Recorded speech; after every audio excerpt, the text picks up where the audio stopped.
राधे राधे दोस्तों। आज हम आपको सुनाएंगे अवशान माता की कथा।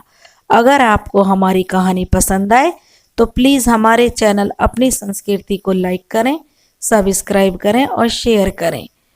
किसी गांव में एक परिवार रहता था। जो उस परिवार का मुखिया था उसका नाम राघव था। राघव अपनी पत्नी और एक 3 छोटी बेटियों के साथ, और उस परिवार में उसकी बूढ़ी माँ भी थी, उनके साथ वो रहता था। राघव की माँ हमेशा उसकी 3 बेटियों के लिए कोसती रहती थी। वैसे बिल्कुल भी अपनी पोतियों को बिल्कुल पसंद नहीं करती थी, क्योंकि वे लोग पुत्र होने में ज़्यादा विश्वास रखते थे। लेकिन समय के आगे किसी का कुछ नहीं चलता है। राघव की पत्नी बहुत धार्मिक प्रवृत्ति की थी। वह अपनी तीनों बेटियों को बहुत प्यार करती थी। वो लोग थोड़े गरीब थे लेकिन खुश थे।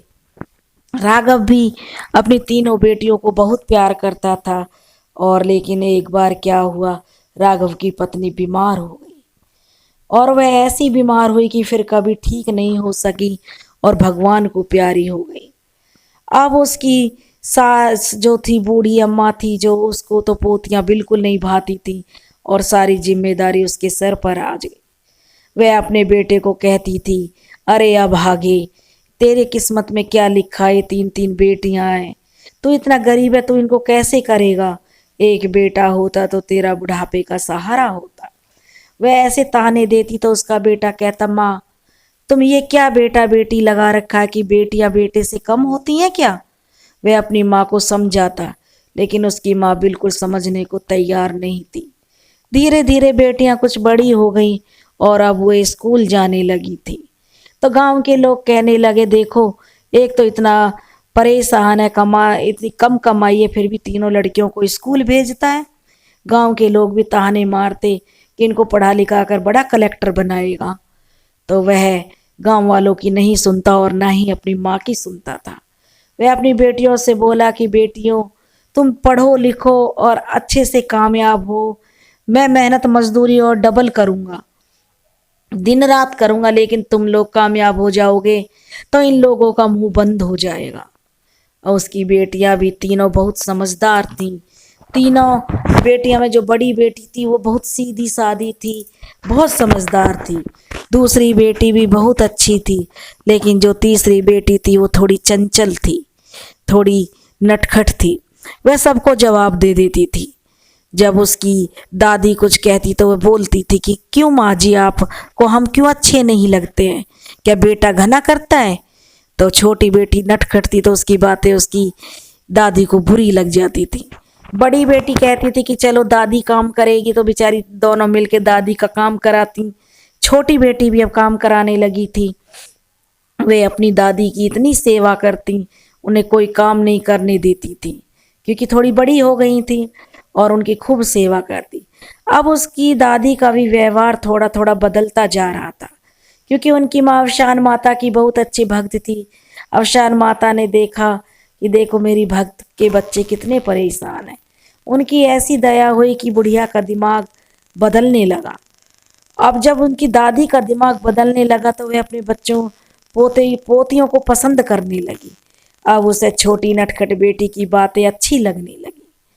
अब जब तीनों बेटी स्कूल जाती तो तीनों ने काफ़ी अच्छी पढ़ाई की, और उसका बाप बहुत दिन रात मजदूरी करता, और एक दिन वो बहुत बीमार हो गया।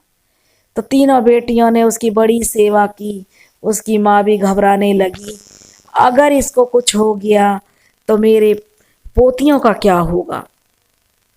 गरीबी के कारण इतना उनके पास नहीं था कि वो कुछ अच्छा कर सके। लेकिन उसकी बेटियों ने इतनी प्रार्थना की, हे माता रानी, हे अवशान मैया, हमारी माँ तो आपको इतना पूजा पाठ करती थी, आप हमारे पिता को ठीक कर दो। अवशान माता की कृपा से उसका पिता राघव जल्दी ही ठीक हो गया। अब वो लोग फिर पहले जैसे हो गए। बड़ी बेटी ने 12वीं तक की पढ़ाई की और उसने एक सिलाई कोर्स किया, जिससे वह अपना सिलाई सेंटर चलाने लगी। छोटी बेटी अभी दोनों पढ़ाई कर रही थी। अब जो है उसका पिता एक दिन चुपचाप बैठा था, तो उसकी दादी कहने लगी, राघव क्या बात है, तुम क्या सोच रहे हो। तो राघव कहने लगा, माँ बड़ी बेटी शादी के योग्य हो गई है। अब मैं सोच रहा हूँ इसके लिए योग्य लड़का देखकर इसके हाथ पीले कर दूं। तब उसकी माँ ने कहा, बेटा हमारे पास तो कुछ भी नहीं है, कौन तेरी बेटी से शादी करेगा बिना दहेज के। दहेज देने के लिए हमारे पास कुछ भी नहीं है। लेकिन माता रानी की कृपा से राघव को एक बहुत ही अच्छा लड़का मिल जाता है जो उसकी बड़ी बेटी से शादी कर लेता है।